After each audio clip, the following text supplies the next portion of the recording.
Hello everyone, welcome to 90 plus overs. यहाँ score card से शुरुआत होती है बट असली कहानी उसके पीछे छुपी होती है।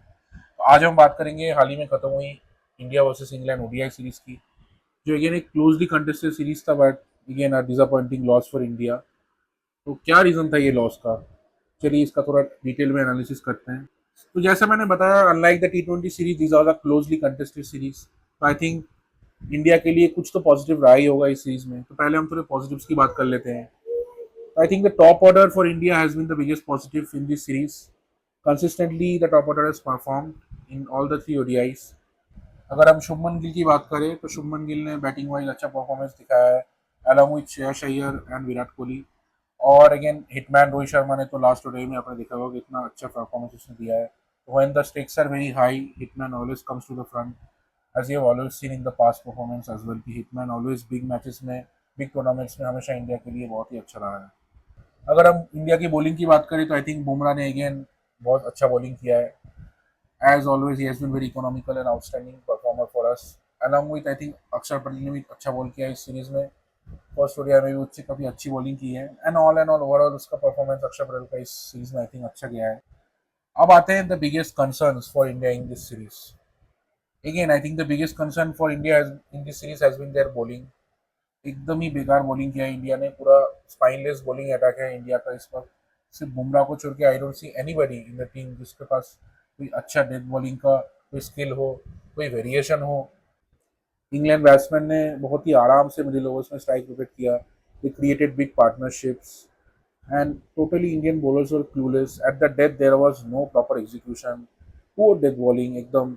कोई एग्जीक्यूशन नहीं है, कोई वेरिएशन नहीं है, कोई प्लानिंग नहीं है, कोई यॉर्कर्स नहीं है। आई मीन बहुत ही बेकार बॉलिंग था, टू बी वेरी ऑनेस्ट। अगर आप इंग्लैंड के बॉलर्स के साथ इंडिया का बॉलर का कंपैरिजन करेंगे ना, तो आप देखेंगे कि इंग्लैंड के बॉलर्स ने कुछ भयंकर कुछ खतरनाक बॉलिंग नहीं किया है, बट उनका डिफरेंस यही था कि उन्होंने उस वक्त तो विकेट निकाला है when it mattered the most. So basically they created more opportunities when it mattered the most. तो in short, England kept changing the question paper and India kept asking the same question. और गिल के पास कोई plan भी था ही नहीं।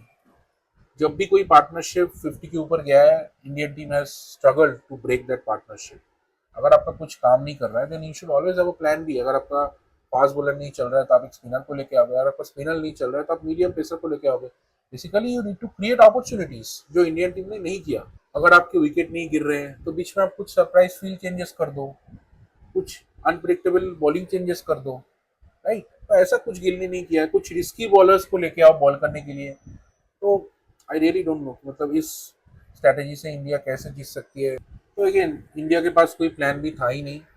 एक बार England ने कोई पार्टनरशिप बना लिया तो इंडिया उसको तोड़ने में एकदम ही नाकाम रहा। बेसिकली इंग्लैंड का partnership was just like an wifi connection. एक बार कनेक्ट हो गया तो हो गया, और इंडिया कभी उसको तोड़ ही नहीं पाया।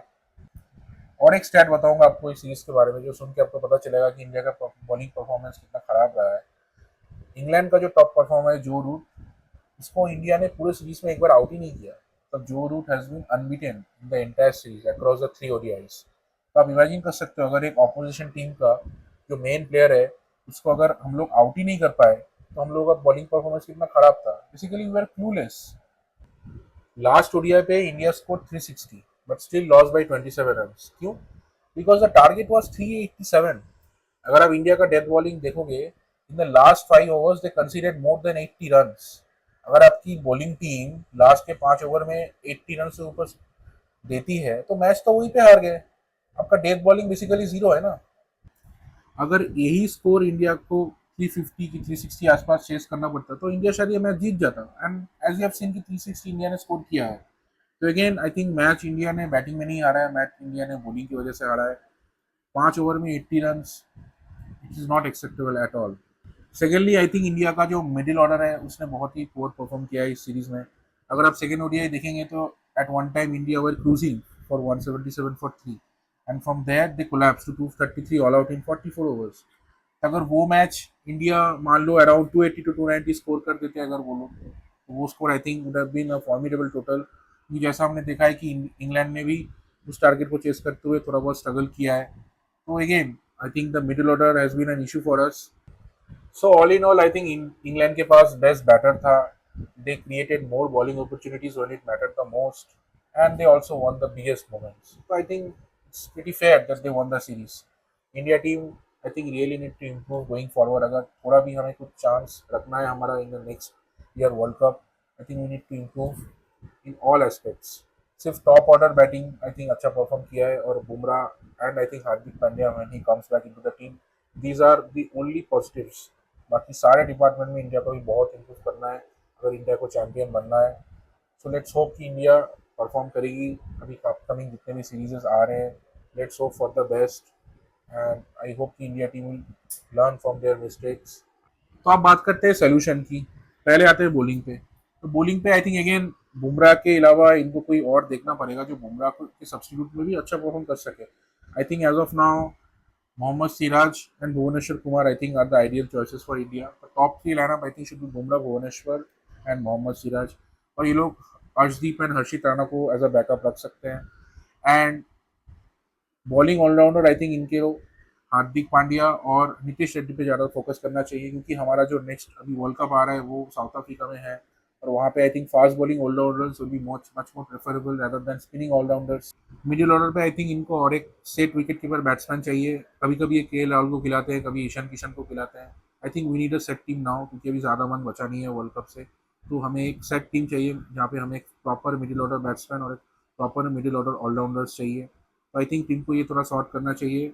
अभी काफ़ी सारे मैचेस आ रहे हैं तो I think India team should focus on a strong middle order going forward. Also team India को टीम में आई थिंक एक स्पेशलिस्ट स्पिनर खिलाना चाहिए जो कि आई थिंक कुलदीप यादव और वरुण चक्रवर्ती कोई भी एक हो क्योंकि अगेन इस सीरीज में इन्होंने कुलदीप को एक भी मैच में नहीं खिलाया. आई रियली डोंट नो कि व्हाट इज़ द रीज़न कि कुलदीप को एक भी मैच में मौका नहीं मिला.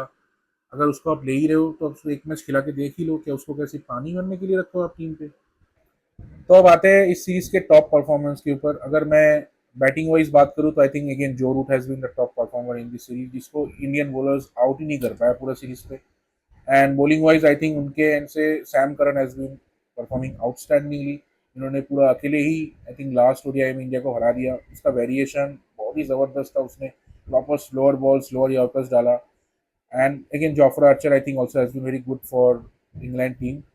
सो all and all I think England के पास काफ़ी बैलेंस टीम है अभी इस वक्त. तो they are a very good contenders for the next world cup in South Africa. India को आई थिंक इंग्लैंड से थोड़ा सीखना चाहिए कि एज अ होल कैसे ऐसा बैलेंस टीम वो बना सकते हैं जहाँ पे उनके पास फास्ट बॉलिंग ऑलराउंडर्स भी हो, स्पिनिंग ऑलराउंडर्स भी हो और बैटिंग डेप्थ भी हो. तो all and all I think India को इस सीरीज से काफ़ी लर्निंग्स मिला है. तो let's hope they will learn from their mistakes क्योंकि हार से हमें सीख ही मिलती है. आई होप कि इंडिया को इस हार से काफ़ी सीख मिला होगा and going forward they will improve. So hello guys, I hope कि आपको ये एनालिसिस अच्छा लगा होगा. For more such videos keep following our channel. Do like share and subscribe. Thank you.